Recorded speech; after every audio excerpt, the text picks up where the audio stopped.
All right. Hello, everyone, and welcome back to the One Thing podcast. We are so excited. We've got a very special guest today, John Foley, who for 20 years was a commander in the U.S. Navy and became a naval aviator and was selected for the Blue Angels and became their operations officer and lead solo pilot. Also, the author of Fearless Success and the host of the High Performance Zone podcast and founder of the Glad to Be Here Foundation. Welcome, John. We're so excited to have you. Thank you, man. I'm glad to be here. And I guarantee you that statement will take on a deeper meaning for everybody that's listening. Well, we're super excited. I already told Chris before he jumps into all of the pilot references, which I know he's going to want to do on this. I have one very specific question that I've always wanted to know. How does one get their call sign? How did you become John Foley? Well, all fighter pilots get call signs. Let me give you a first clue. You don't get to pick it, and if you like it, it doesn't stick. All right. So one day we're flying in Top Gun. In fact, I did some of the flying in that original movie. We're up in Fallon, Nevada, and things are going pretty well. It's like a Friday night. We go, let's go out in town. So, we're all going to meet in the lobby, and everyone else is wearing like jeans and T-shirts. I walk down wearing slacks, a button-down shirt. Here's what killed me. A thin black leather tie. Okay, Nikki. Yeah, that wasn't cool. A leather tie is bold. That's bold, it's bold, John. but it wasn't even cool in the 80s, right? And my teammates, they look at me and they go, that's Gucci. And I flinched. See, now once you flinch, they know they got you. Now, it didn't help that I was actually living on a sailboat, driving an Alfa Romeo at the same time, too. So I gave them lots of ammunition. I love that. Well, now the kids say it's a saying. You got to stay Gucci. So your call sign became a cultural phenomenon. Well, and that's the crazy part. See, when I got it, it wasn't cool. And now it is. So what's that karma? I mean, it went from I hated it to now it's cool. What really happened is that you won in the end, John. That's what happened. All right. I'll go with that. I'm okay with it now. John, I at risk of making this whole podcast about airplanes and flying, I'll keep it contained because as I mentioned to you before we started, I have a passion for flying.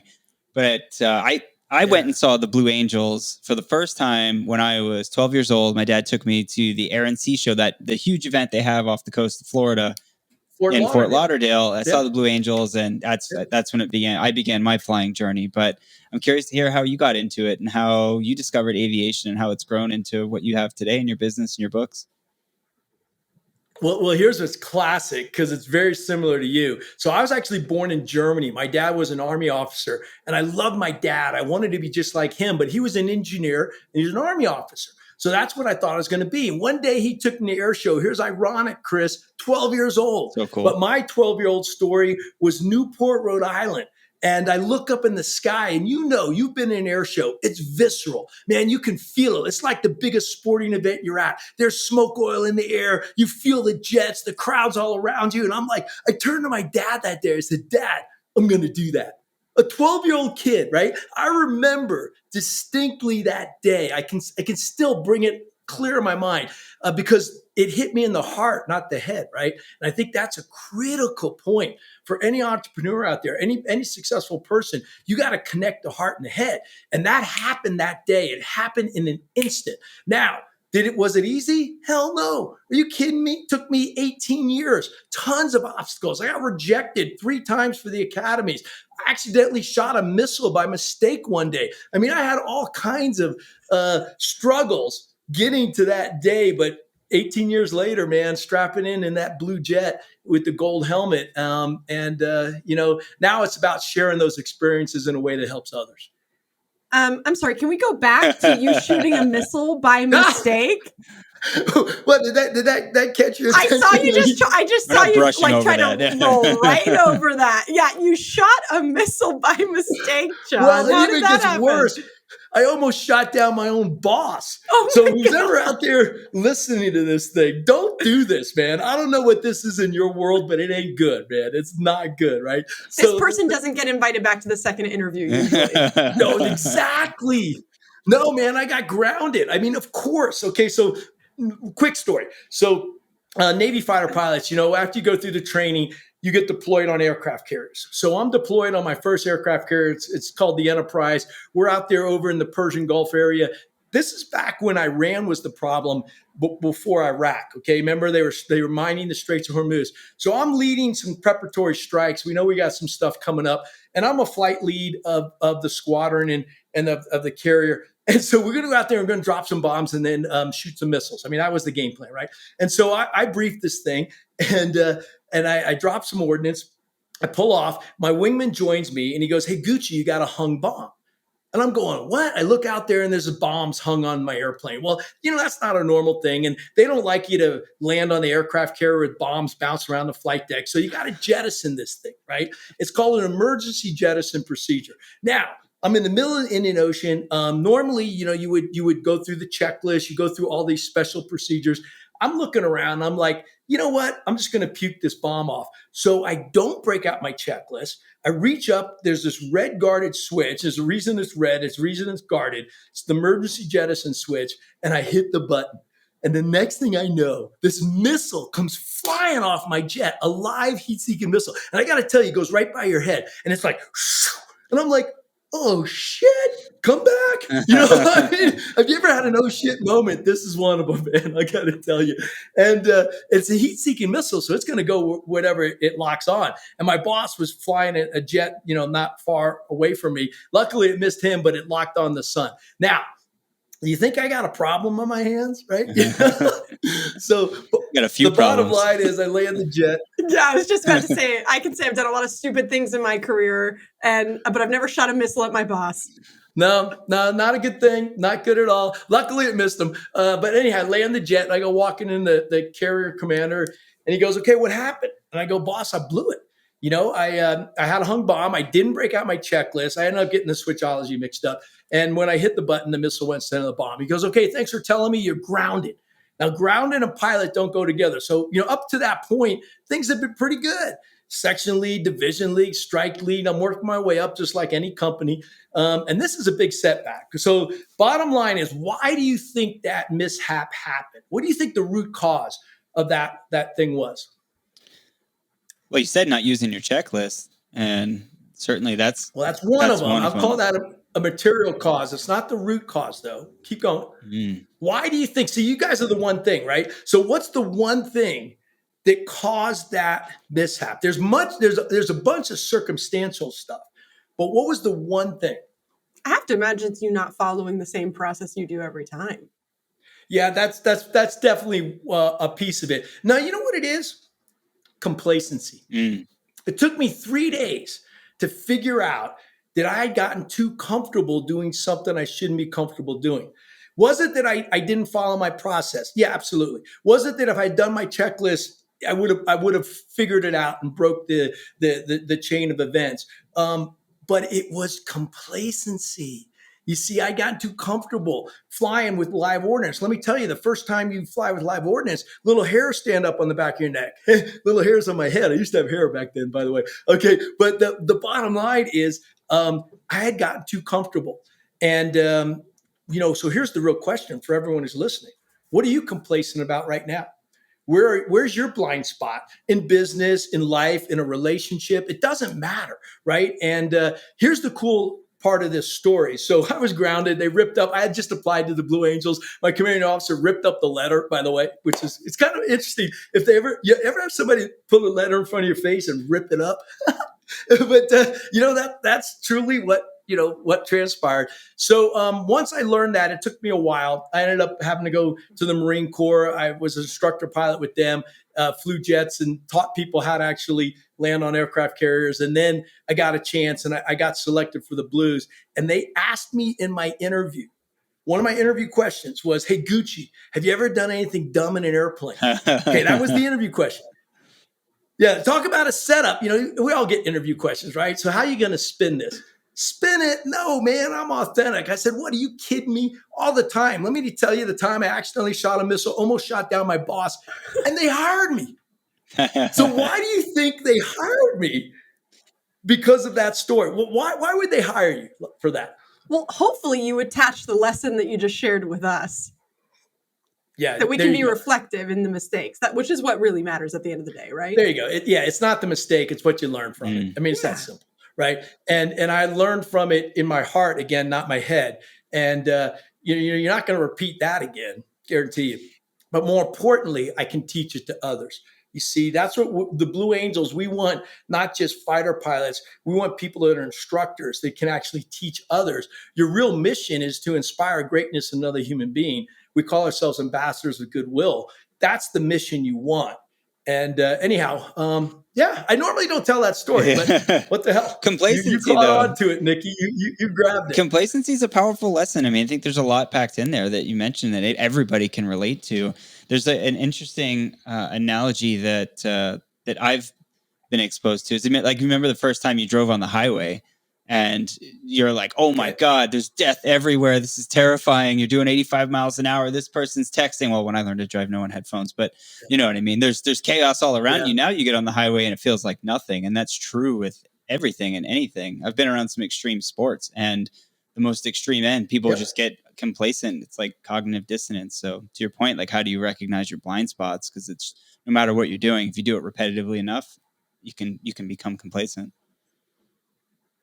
Okay, so Chris, you're dead on, right? And now let's bring it back to not only flying but business. So there's a way that we fight against that. What do you think it is in business or personal? And I'll give you what I think. I think reflection's a really powerful tool to bring awareness, and having different tools for reflection, and also having forms of accountability to help you see the label from inside the box. Nice, Nikki. I would also offer the perspective. This is actually a reference I use really often when I'm teaching big companies about systems and processes. Yeah. And I had the experience of, I have a dear friend who's a pilot, who was a commercial pilot, who was one time my actual pilot on the plane.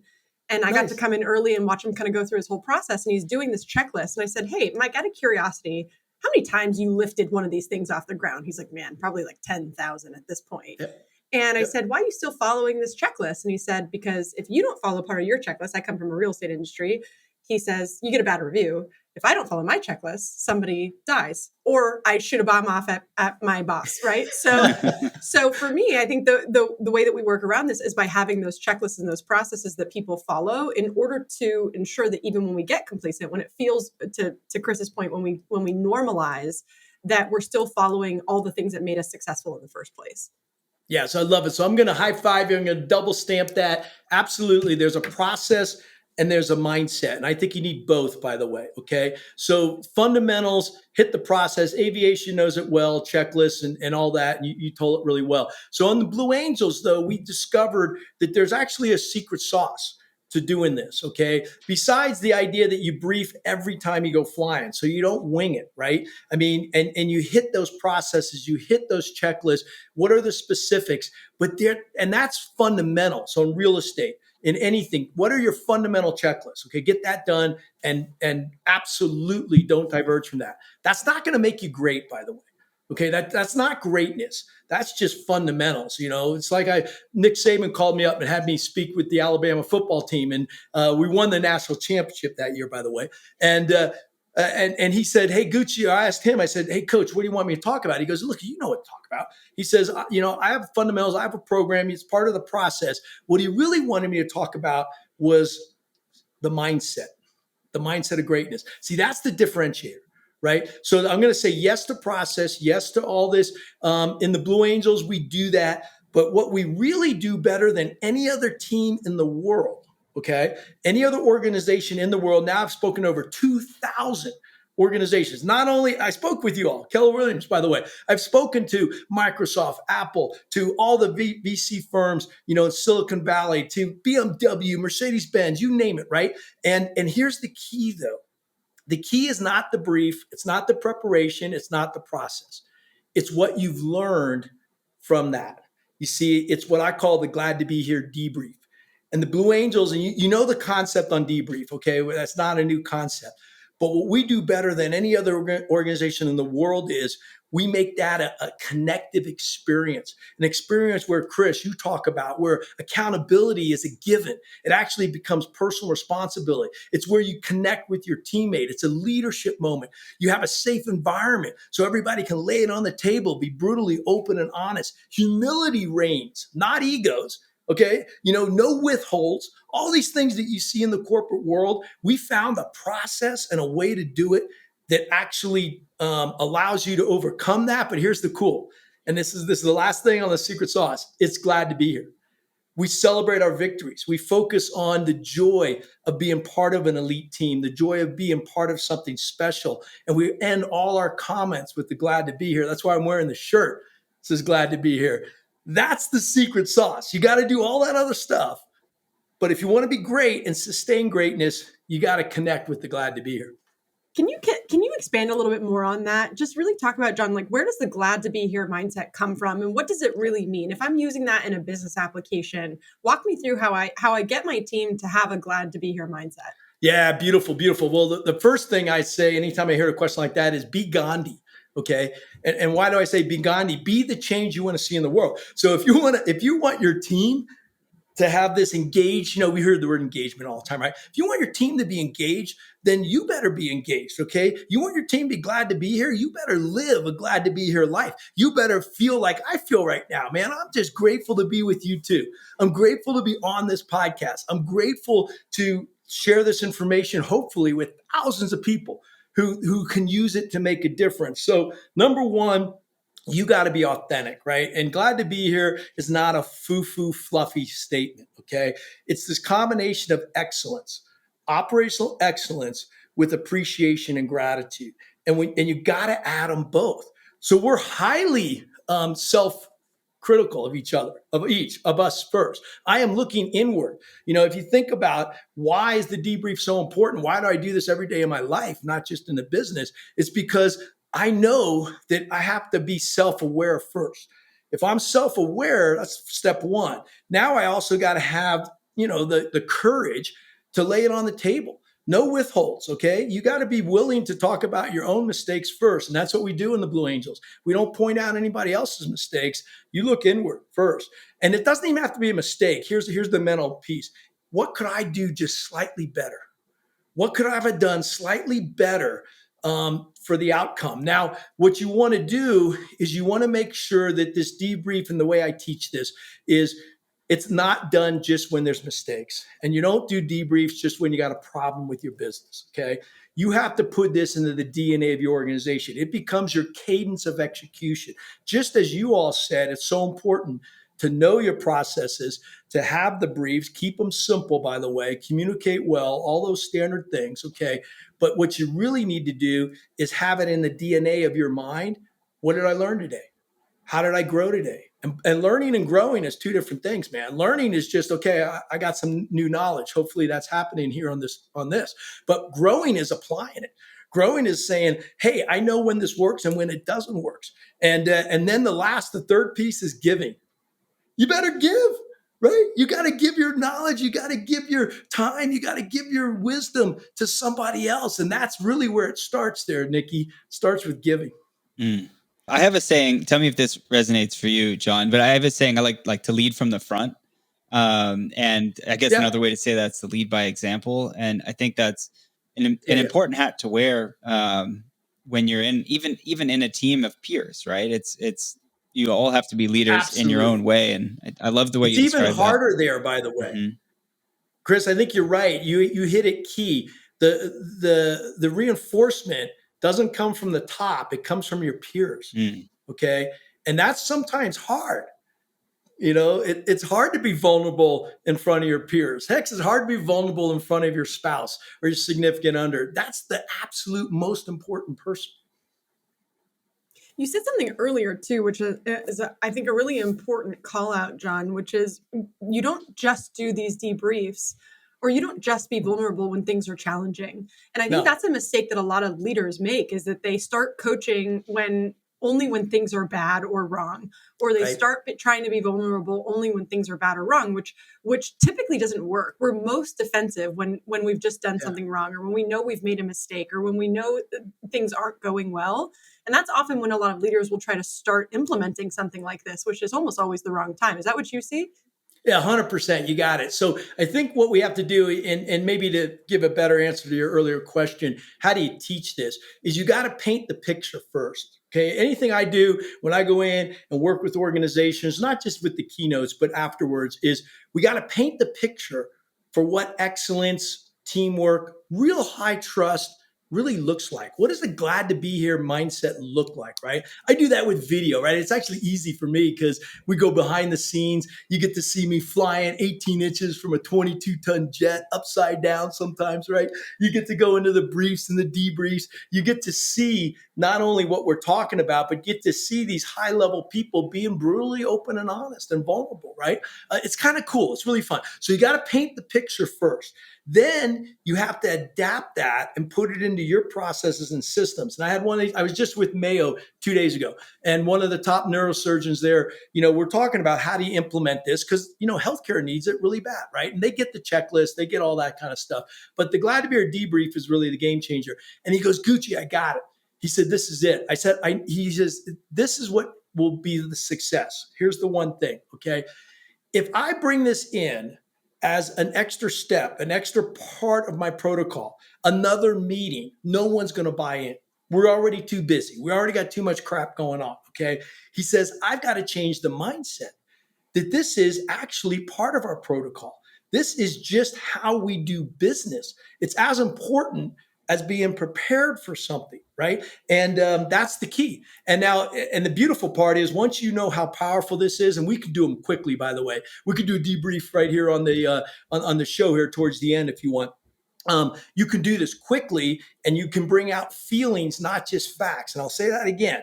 There's a lot of leaders who say, no, I just want the facts. BS.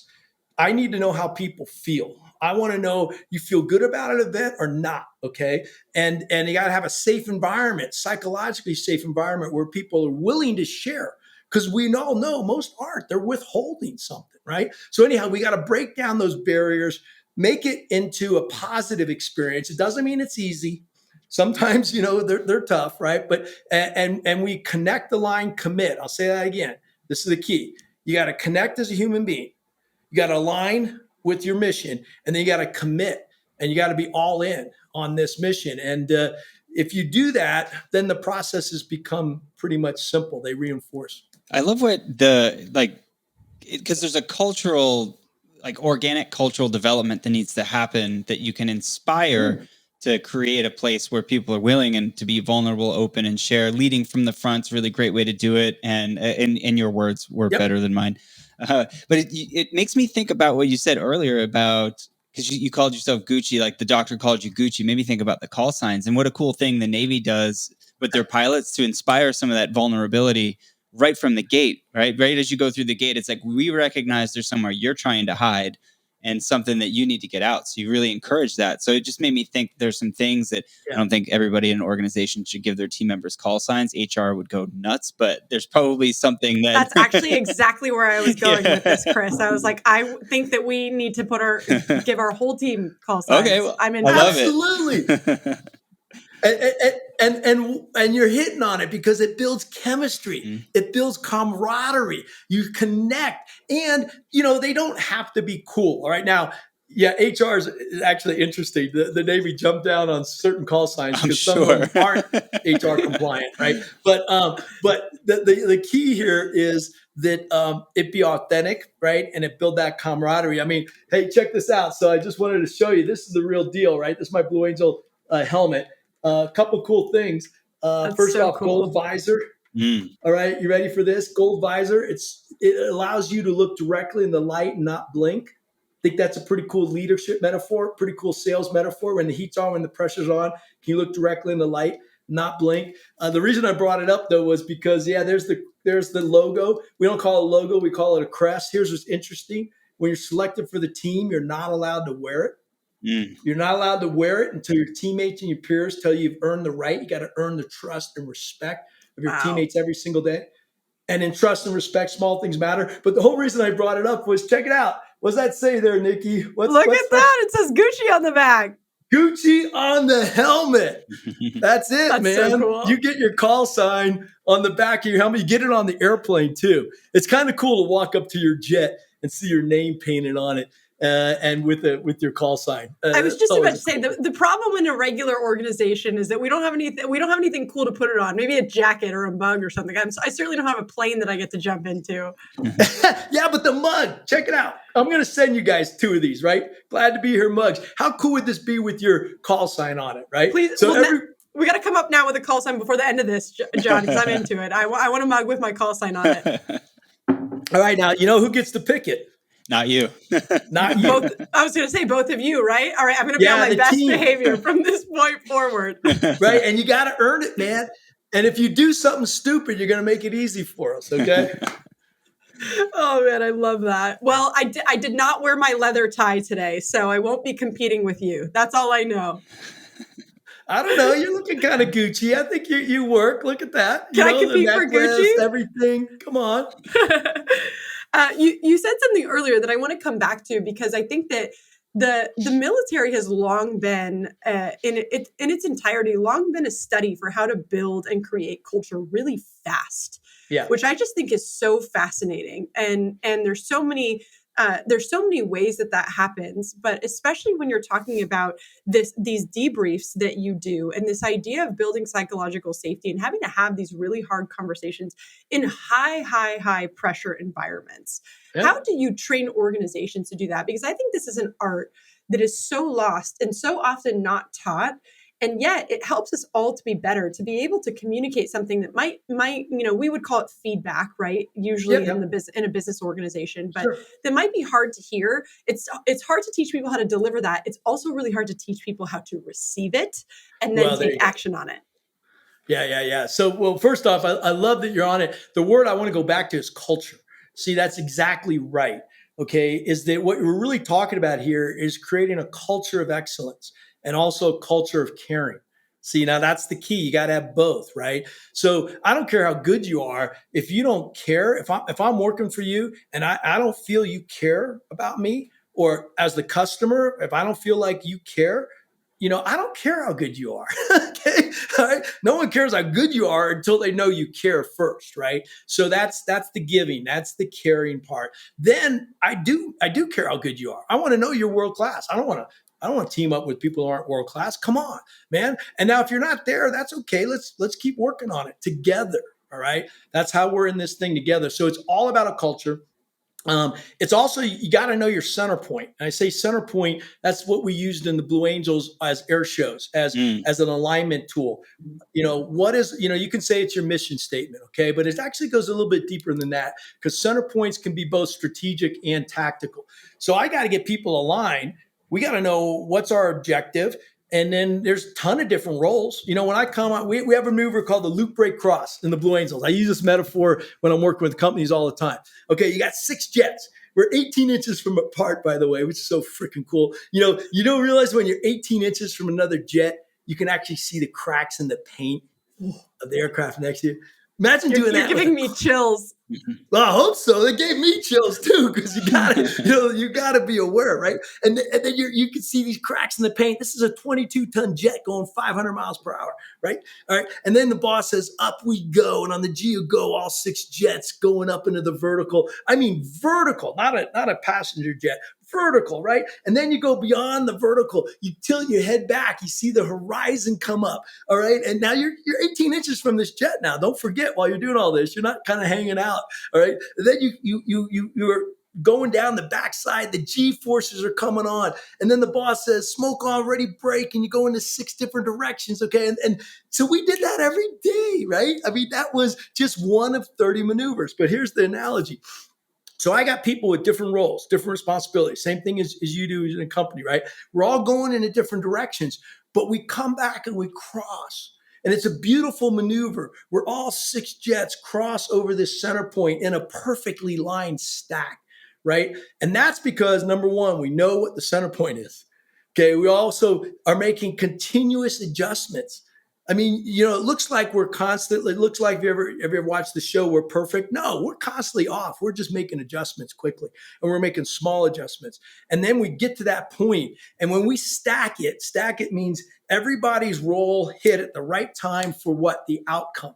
See, it's not just you doing your role. I don't care if 5 people do their role perfectly and we have 1 person off. We all care. It's not like, hey, I was fine, you were off. No, none of that crap. What can we do together? I want all 6 jets in a stack, and that's because we all own the outcome, not just our roles. And there's so much good stuff to take away there, and the alignment in the like business world and leading any kind of team. And you talked about alignment, the center point, and the small adjustments really stood out to me because I think it's something that gets missed so often. It's like, yeah, great. There's the plan. We're going to fly it. It's going to be perfect. And that's just never reality.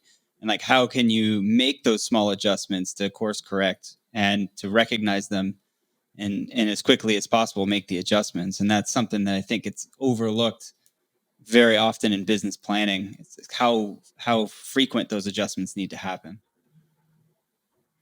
Yeah, well, I'll give you one, Chris. So classic, and I don't want to say planning is important, right? I mean, it's important to put that and get specifics. And I want contingency plans in place. I want to know if I need a spare jet, all these kinds of things, right? But we used to have a saying, so we took it very seriously. It's not about the plan so much because that's fine. I want to be prepared. See, that's the difference. Okay. I'm talking about how do you be prepared? How do you bring your A game every single day? The morning you wake up, bam. And I got a trigger. I can teach to you in 7 minutes, my program. Teach you quicker than that. But how do you get your mind totally focused and aligned in 7 minutes? Okay. Because that's what I want. Now, the other thing that we tell ourselves in the brief is the minute we get airborne, things change. I know that. I'm looking forward to the change. Interest rates are going to go up. The market's going to change. All this stuff. Hey, that's normal. I'm not going to fight that. I'm going to embrace it. And I know it's going to happen pretty dang quick. The minute I get airborne, it's going to happen.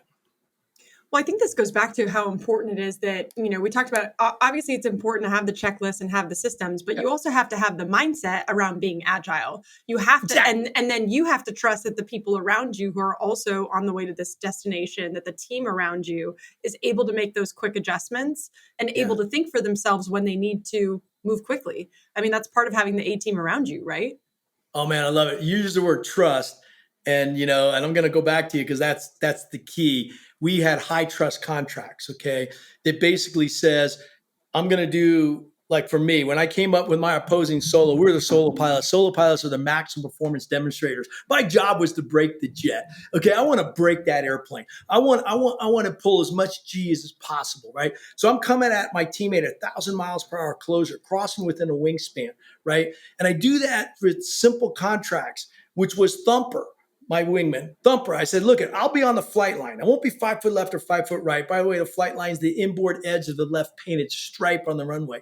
I'll set the altitude. I'll give you the command to execute a full stick deflection roll.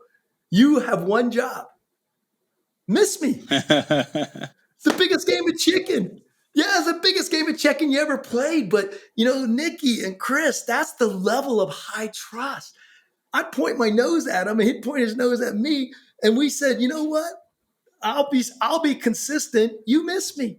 And sometimes that's really hard to do. But see, these are these high trust contracts that we already have in business. We already have these in life, right? You have these with your customers, by the way, right? And so we teach about how to really make some powerful high trust contracts that allow you to execute at the highest level. And then I'm instantaneously debriefing. I'm up on my back radio right after that going, Mo, what do you got? I got an observer on the ground because I want to know. I know what I saw, but I don't care what I saw. I want to know what the customer sees. So we get immediate feedback. And then we adjust. That's the key. Well, I have to imagine that this is where this necessity to be able to control your mindset also comes from, right, John? Because if you're going up and you are going nose to nose and you're going to miss somebody by a hair by doing this wild maneuver that I could never repeat no matter how many times you explained it to me, I have to imagine that if you're not all the way there, that you're not only putting your life in danger, you're putting someone else's life in danger. And I'm sure that that's where this need for you to control that mindset comes from. So you said you could teach it faster than 7 minutes. So walk us through how you do that every day. I want to know. Now I need to know the secret. Okay. You can't just dangle that in front of me. Well, I'll teach you what I do every morning, and then you can decide if this works for you, okay? I start by waking up happy. I mean, do you wake up happy? Okay, that's the question. Does anybody wake up happy? I want you to check your first conscious thought. that hits your brain tomorrow morning. Okay. And I want you to see, is it a happy thought, or is it, what am I late to? What's the next problem am I going to solve? Right. Okay. So you can train your brain to wake up happy. So we know there's neuroscience that has this. Bottom line is very simple. Here's what I do. I do what I call my glad to be here wake up. Try this, Nikki. Try this, Chris, tomorrow, right? Very first thing when you wake up, just what are 3 things you're grateful for in the present moment, okay? I want you to stay in your present moment. This is critical, right? So to me, it was easy today. I live in Sun Valley, Idaho, right? So I look out, the snow, it's starting to snow here, by the way. It was 14 degrees, all right? I got my 2 Rhodesian Ridgebacks. They're in bed with me, all right? These are 100-pound dogs, okay? And I just wake up and I go, man, just another magical day, right? All right. I'm just absorbing my outside. I also say, hey, I feel good today. I'm strong. I'm healthy, right? So anything that's in that present moment. But then here's what I want you to do after that. I want you to go back 24 hours.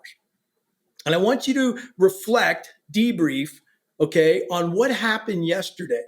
But not just what happened yesterday. I want to know 3 things that you're grateful for. 3 things that happened yesterday. And I want you to think about people's faces. I want you to think about the interaction. Like tomorrow, I'll be thinking about you, both of you, okay? And I actually can see your faces. I will actually bring those to my mind again. And I'll say, wow, we had a great podcast. We had this great interaction. I'm grateful for that, right? What was it? Like I said, I was just with a client. So I've got 2 briefing calls right after this for future events, right? And I'll say, okay, well, thank you. Thank you for that information, right? So again, 24 hours. Now you can go back as far as you want, but I do this every day. So I just go back 24 hours, right? Now here's the key as a leader. Anyone who's a leader, anyone who's on this, really just anybody, go forward in your day.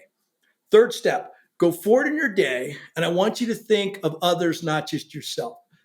Yes, I use my calendar, right? But my bottom line is, how can I be of service to somebody else? How can I show up? I call myself an angel of appearances. How may I appear not as I want, but as you need me, right? And if you think about that, that's intention. You got to put that intention in your mind. Then when the moment happens, you're in the flow. See, you're in your natural state. So I call that my glad to be here wake up. Try it. See if it works for you. I'm going to try it and report back. And I love what you just said, because you said that I have to think about how other people need me. Yeah. And especially when you're in a challenging market environment, economy, market, whatever it is, I think a lot of leaders envision themselves as leaders the way that they would like to show up. And I always tell leaders that you don't get the privilege of being the leader you want to be. You have to be the leader that your people need at any given time. Wait, you want to be a leader that what? You don't get to be the leader that you want to be. You have to be the leader that your people need.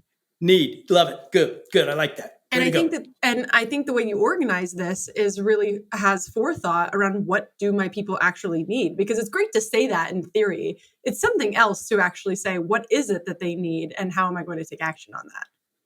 Yeah, see, that's mindfulness. See, what you're talking about, that word's thrown out there all the time, right? But this is real now. Mindfulness is being aware. I call it situational awareness. In fighter jet, you better be situationally aware, right? Not just of what you're doing, but where's the threat? What's going on around me? And you need to know that stuff, right? But what I like what you said is, as a human being, let alone a leader, are we mindful? Are we actually able to stop thinking about ourselves, which, by the way, is hard to do, okay, for most people? And are you willing to, put yourself in someone else's shoes? They call that empathy. But this idea of wanting to be aware and curious helps, by the way, and ask questions and be there for them. That's the difference between compassion and empathy. The difference is very simple. What do you think the difference is? I mean, how would you define compassion versus empathy?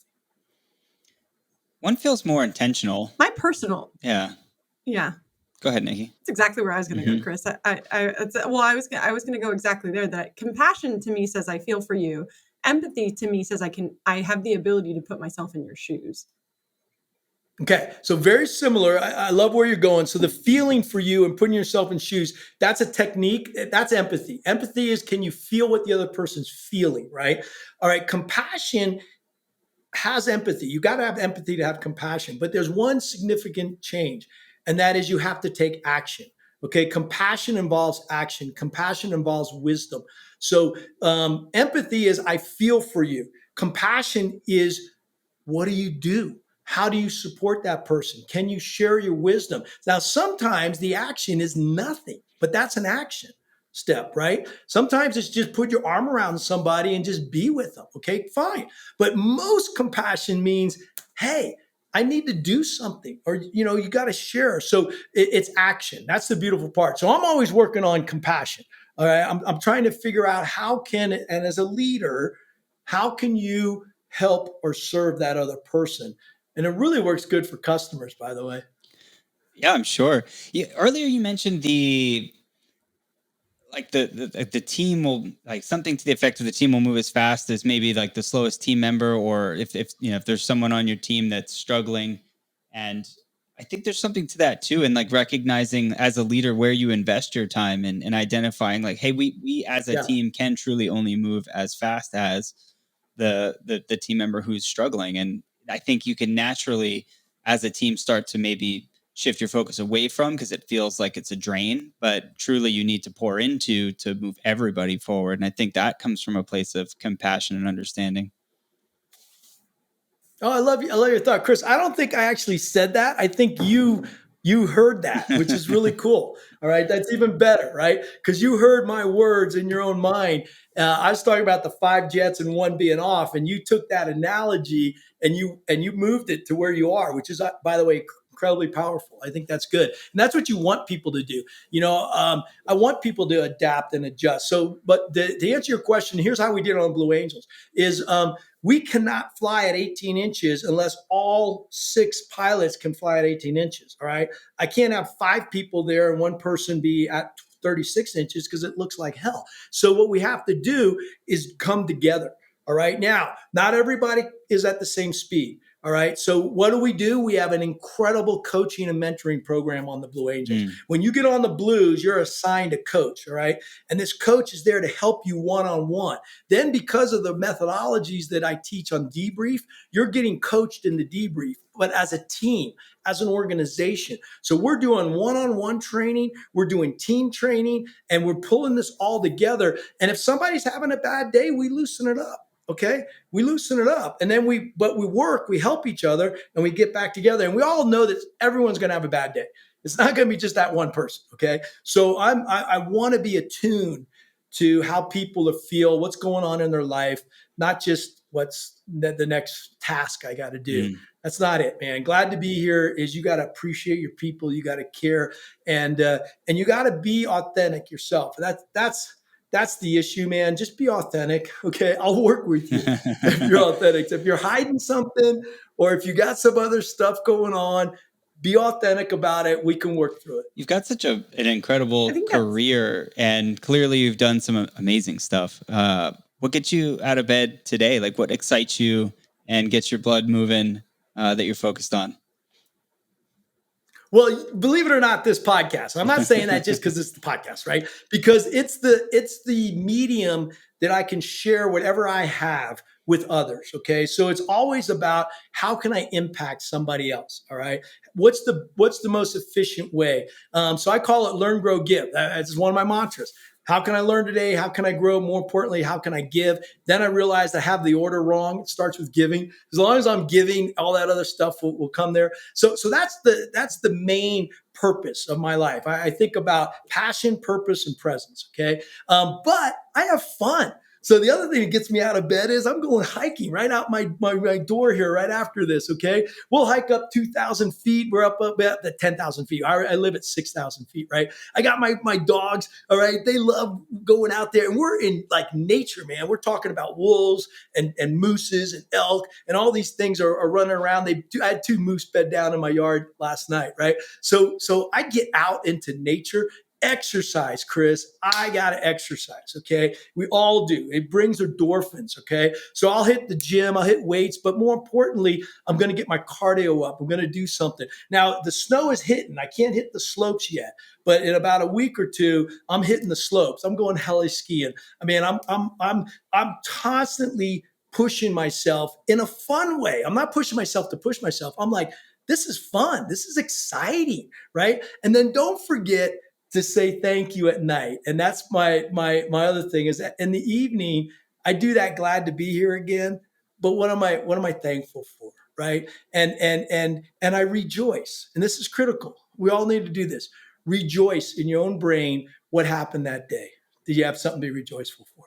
That's the key. Stay in that glad to be here mindset of rejoicing. You can't be depressed and have a glad to be here mindset at the same time. You can't. Now you can toggle back and forth, but you can't have those two thoughts at the same time.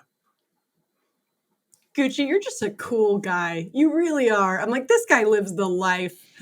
I have to imagine you got to go out and find some even more cool things to go and excite yourself with after if you can get comfortable flying 18 inches away from a several ton jet. It's probably ever your quest to go and find something that gets the blood pumping, to your point. Well, I'm loving it. I just drove my Harley up north here to Montana to go see Thumper, and my buddy calls me up. Same kind of thing. He's a journalist, and he goes, "Hey, Gucci, let's go see Thumper." And I'm saying, "Well, maybe." He goes, "No, on bikes. He's got a Ducati." So I'm like, "Really? Oh, you know what?" I look at my schedule. I go, "I'll block off 4 days." Bam. We're hitting there. And the next day, we're on motorcycles. We're going through 2-lane roads. I almost crashed. I went into a curve at 90 miles per hour, but I learned it. He said my left arm was shaking. The whole bike was swiveling. And he expected me to stop after that because, I barely went over the guardrail. And stop? Hell no, man. I'm pressing to the next corner, okay? But the idea is just don't be stupid, okay? When I say this stuff, it is easy to kill yourself. That's not hard. It's easy to run out of money in business. It's easy to be stupid.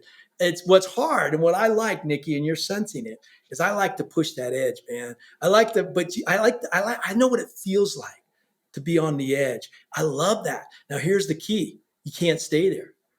Just can't. I work with Olympic people all the time. These downhill ski racers, they get it, right? Because they're on the edge. Now, when you're on the edge, it's very uncomfortable, okay? It's very uncomfortable. So here's what I do. The minute I hit the edge on anything, I back off because that's control. See, I know I control. I back off and then I hit it again. Back off, hit it again. It's called nibbling the envelope. I'm constantly nibbling there. And that's what's fun. That's when, man, you're living your life like that. You know what it is? The grass is greener. Ice cream tastes better, okay? Women are more beautiful. Guys are better. It's like you just walk out in the world and you go, this is a cool place. Well, and to your point, I think it's about having the self-control and awareness to know I'm okay to dance on the edge. I just can't dance too far. Yeah. No, absolutely. And it's a growth stage. It's step by step, right? And then there's times where you got to throttle back. I'm okay with throttling back. I actually like to be contemplative some. I'm writing my new book, right? So I'm in this, it's called the Glad to Be Here mindset. It's going to be how to give and live life in all its fullness. So I'm having these discussions and I like thinking about it. I like reflecting back on that. And so it's a little both, right? It's a little both. Gucci, at the end of all of these podcasts, we always ask, what's the one thing that you would want to leave our listeners with? If they could get one thing out of this podcast, what would it be? What's yours? Dang, we said it so many times. It's what I'm wearing on my shirt here, man. Just live and give life in the glad to be here mindset, right? Be grateful, be generous, be kind, all these things. Enjoy your dang life. Now, what's the tactic I would give you? Debrief. Okay, learn how to do a glad to be here debrief, both in your team and personally. That's the tool that allows you to continually be in this state of bliss.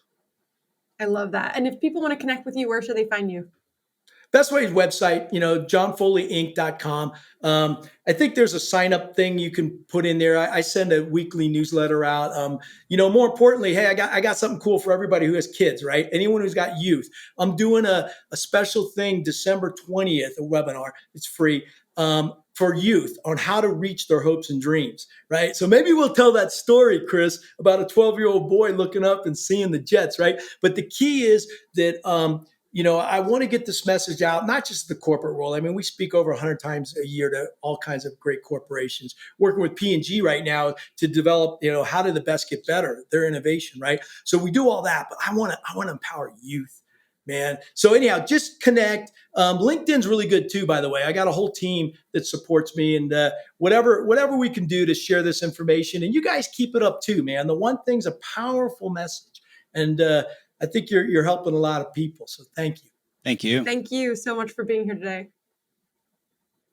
Glad to be here. All right. Bye, everybody.